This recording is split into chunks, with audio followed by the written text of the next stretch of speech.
Hello my friends, welcome back to my channel. In today's video, I want to talk to you about how you can level up your dating life in 2021. If you're new here, hello, my name is Nicole, and on this channel, I typically talk to you guys about practical and maybe not so tangible ways you can level up your life and your experience, because life is meant to be enjoyed. Life is meant to be lived. And when we can put certain things into practice, may that be our beauty tips or hair tips or, self-worth and self-value tips, it makes our experience here on this planet so much more enjoyable. So with that, I hope you consider subscribing to this channel, but let's talk about dating. If you're new here, you may not know I am married. I typically post vlogs over on my other channel with my husband, so if you want to get to know more about us, you can definitely check us out there. But with that, I am so passionate about the whole dating experience and romance because this was probably my biggest area of concern in regards to keeping feminine and keeping a certain standard and putting boundaries in place. So with that, one of the first things I want to talk to you ladies about is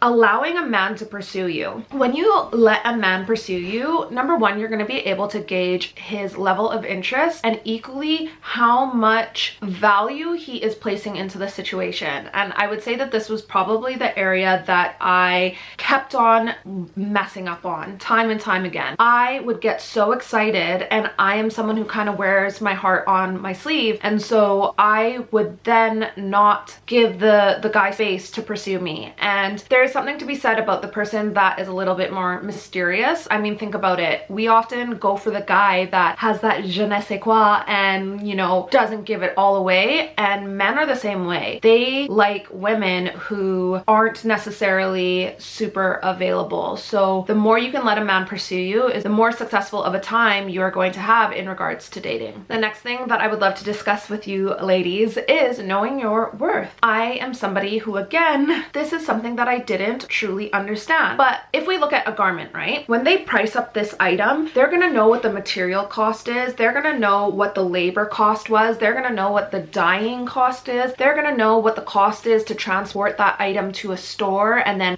pay the workers that are there selling that item. They're gonna know what the cost was to package that item. They are going to have a detailed breakdown. And I think when you understand what your value is and you understand you've tallied up all of these things, you will not sell yourself short. It's almost like when you go and apply on a job. You wouldn't go and apply on a job that's going to pay you pennies. You would say that is not worth my time. And dating is exactly the same thing. You have to assess if this person is worth your time and if they understand your value. Because when you understand your value, you can start charging the appropriate price. Let's talk about you for a second in regards to leveling up your dating life. Do you know you? Do you know what makes you tick? Do you know what means most to you? I will say this, some of the things that I thought meant a lot to me before weren't the actual things that meant a lot to me. And it's only through time and experience and cultivating a beautiful life for myself that I understood what meant most to me. And therefore, then I was able to go search that out in a partner. So understand what means most to you is going to take some self-worth and self-exploration. And I really challenge you to do that. The next thing that's going to allow you to level up your dating experience in 2021 is understanding that people want what they think they can't have. It doesn't mean that they can't have it, but it's what they think that they can't have. For example, designer bags. People like designer items because it's something special. It's something unattainable. And then when they get those items, they cherish it because it's not what someone else has. It's something a little bit unique and it took some work and some effort. I'm not saying to go out there and be a tease and play games, but having the mindset that you are something that is to be desired, you are something that someone has to work for,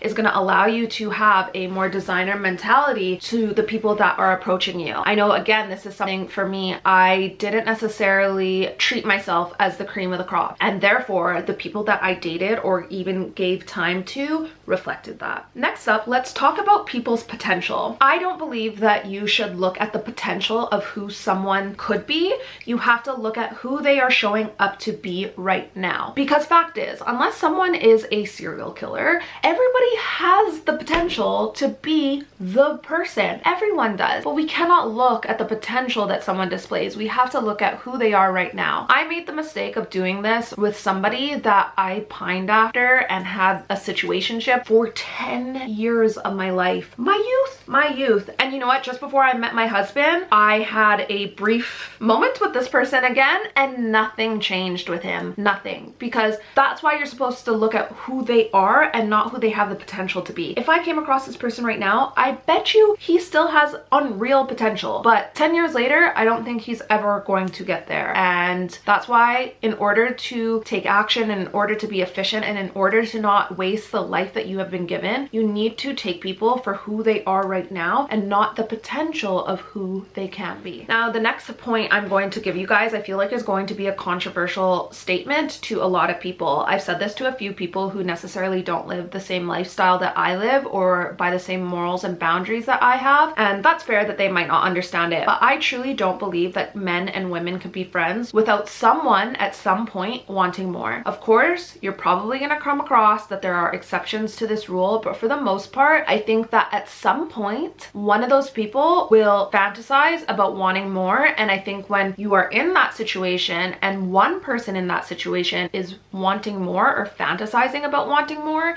that is when boundaries and lines get blurred. So for myself personally, there are men here in Bristol that I enjoy their company, but there is a massive boundary there because I think at some point someone will want more, and I just don't believe in men and women being able to fully be friends. And I think that that doesn't mean that I'm insecure of myself or insecure in my relationship. I think it's just very smart. We've all heard the stories about people who have gotten themselves into compromising positions and they can't even talk about the moment of what got them there. But if they were never placed in that position, it wouldn't have happened. The next thing that I would love to speak to is no answer is an answer. Again, I was a girl who, if a guy ghosted me, I would follow up with them in like a month's time because I didn't want to follow up right away to make it look like I was pining after them, but I would follow up in like a month's time and try and be all nonchalant about it, when actually no answer is an answer. And although I don't think that ghosting is the adult thing to do, I think that it's a defense mechanism because people don't like hurting people, and sometimes it's easier to ghost someone than to tell them, you know what, I don't like you in this way because of X, Y, and Z, and they don't want to have that confrontation. Some people can deal with confrontation, some people cannot, and I respect that because we're all different. But that being said, you will level up your dating experience if you can analyze people's behaviors and see that no answer is an answer. No decision is a decision. And if a guy is saying to you, oh, I don't know, can I let you know? No, that no answer is an answer. The next thing that I want to speak to is, remember in Mary Poppins when she like feeds the birds? You are not a bird. There is no breadcrumbs for you. Save your tuppence. I'm pretty sure that's Mary Poppins.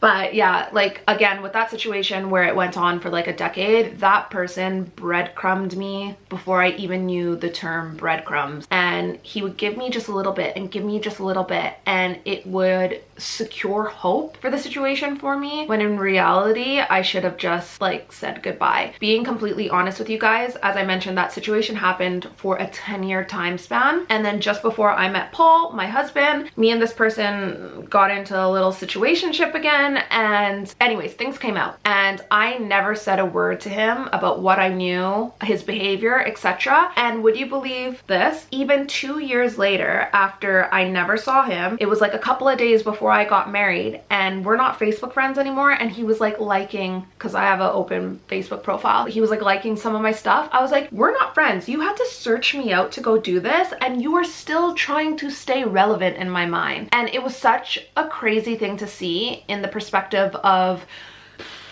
like not being invested in that person anymore. And I see how it happened for so long, but it even disgusted me because he has to know what he's doing.